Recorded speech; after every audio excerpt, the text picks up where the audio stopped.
kisah, di sebuah istana di negeri Kobat Syahrial, hiduplah seorang raja bernama Indra Bungsu bersama istrinya Siti Kendi. Mereka sedang berbincang-bincang di taman depan istana, hanya ada keheningan di antara mereka. Lalu suara sang raja pun memecah keheningan.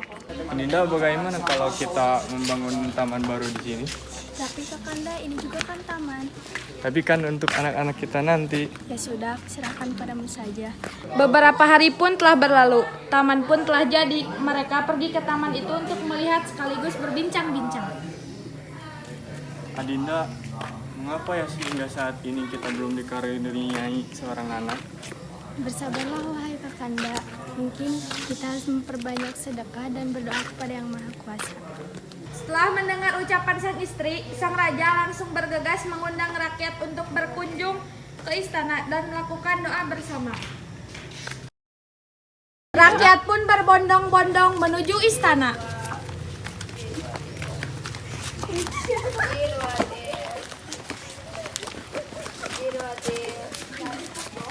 Bismillahirrahmanirrahim.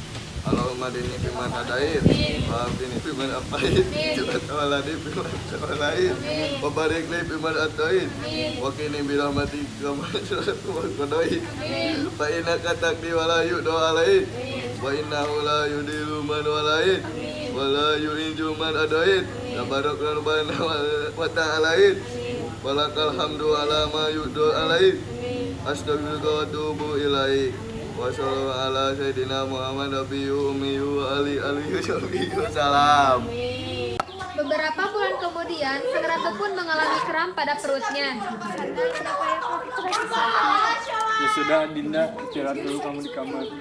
Dayang.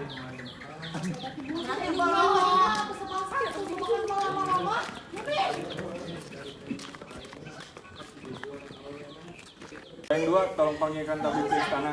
Baiklah Baginda. Tabib pun datang dengan tergesa-gesa. Di mana ratu sekarang? Mari ikuti saya. Sang raja pun merasa cemas karena keadaan sang ratu.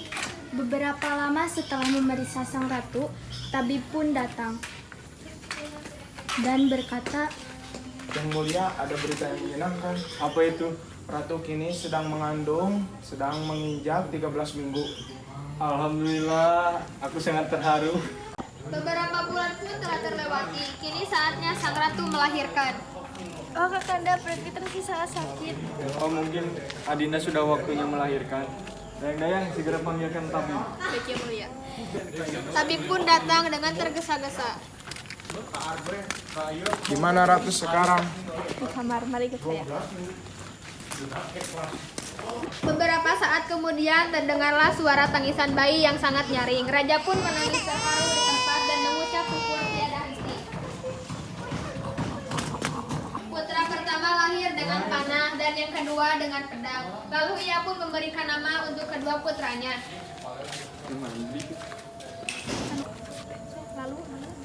Lalu anak ini akan diberi nama apa? Kalau yang sulung, saya akan menamakan Sahperi. Kalau yang bungsu, saya akan menamakan Indra Bangsawan. Beberapa tahun telah berlalu, mereka tumbuh menjadi seorang yang rupawan, gagah dan bijaksana, hingga sang raja kebingungan untuk memilih siapa yang berhak menggantikan kedudukan singgasananya di istana. Mendengar kata-kata sang ayah, Syahperi dan Indra Bangsawan memohon untuk pergi mencari bulu perindu tersebut. Sang ayah pun mengizinkan. Setelah itu mereka bergegas pergi, masuk keluar hutan, naik turun gunung, melewati rimba menuju matahari hidup. Tetapi pada suatu hari hujan turun dengan angin ribut, dengan kelam kabut dan tidak kelihatan sedikit pun, hingga mereka terpisah. Syahperi yang khawatir terpisah dengan saudaranya pun berpasrah kepada Tuhan Yang Maha Esa. Ya Tuhan, aku pasrahkan diriku hanya padamu. Berilah aku petunjuk. Beberapa lama berjalan, ia bertemu sebuah meja lalu memukulnya. Maka keluarlah seorang putri.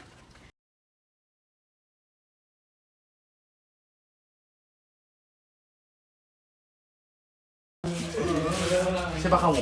Aku adalah Putri Ratnasari. Kerajaanku diserang oleh burung Garuda dan aku disembunyikan oleh orang tuaku bersama Dayang. Syahperi pun membantu sang putri untuk keluar. Tetapi tak lama kemudian datanglah sang Garuda. Siapa kau? Aku calon suami sang putri. Lawan aku jika kau ingin mengambil sang putri. Prajurit, serang dia.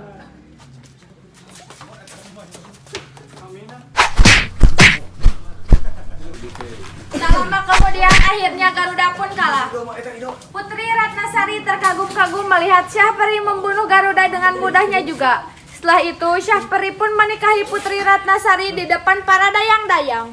Beda dengan Syahperi, Indra bangsawan berjalan terus-menerus mencari sang saudara. Ia menemukan sebuah gua. Lebih baik aku masuk ke dalam gua ini. Siapa tahu aku bertemu dengan yang disuruhkan ayahanda. Ternyata di dalam gua tersebut ada seorang nenek yang sedang duduk di atas batu besar. Sang nenek menyadari keberadaan Indra bangsawan. Lekas menghampiri dan bertanya. Hai orang muda, siapakah nama Tuan hamba ini? Sudah berani masuk ke sini. Dan dari manakah Tuan hamba ini datang? Hamba Indra bangsawan dan nama ayah hamba Raja Indra Bungsu. Hamba dari kerajaan Kabat Sahrial. Hamba datang kemari sebab disuruh oleh ayah hamba Raja Indra Bungsu. Baiklah cucuku, pergilah ke negeri Antah Berantah. Di sana ada seorang raja bernama Tabir. Dia takluk kepada Buraksa dan akan menyandra putrinya Kumalasari. Sang putri sedang sakit sekarang dan hanya air susu harimau yang dapat menyembuhkannya. Pergilah kamu ke sana. Indra bungsu bergegas pergi menjumpai sang Raja Tabir.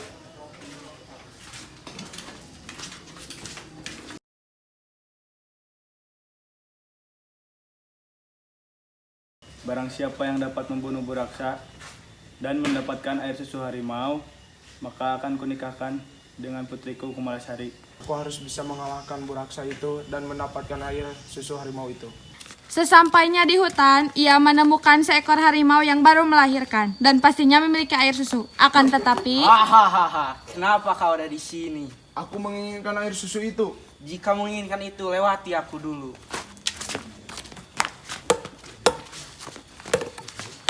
mereka pun berkelahi dan dimenangkan oleh Indra. Setelah itu Indra bangsawan bergegas pergi ke istana untuk segera memberikan air susu tersebut dan menghadap sang raja.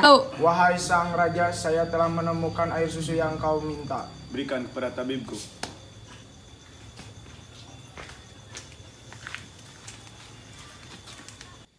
Mendapati apa yang telah dibutuhkan, sang tabib segera menuju ke tempat Putri Kemalasari berada untuk meminumkan air susu tersebut.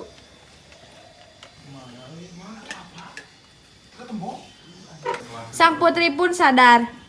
Di mana ini? Kamu di istana anakku, akhirnya kamu telah sadar. Tetapi raut wajah sang raja murung. Mengapa Anda murung yang mulia? Aku masih risau jikalau Buraksa belum mati, putriku akan dibawanya. Apa yang ditakutkan raja pun terjadi. Putri diculik Buraksa dan disekap. Tolong!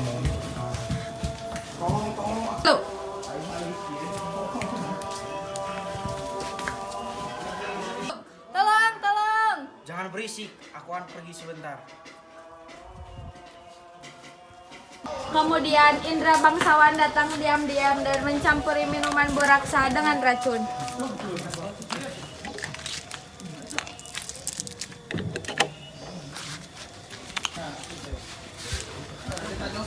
Buraksa meminumnya dan tiba-tiba terjatuh. Setelah itu, Indra melepaskan tali yang mengikat sang putri dan membawanya pulang ke istana.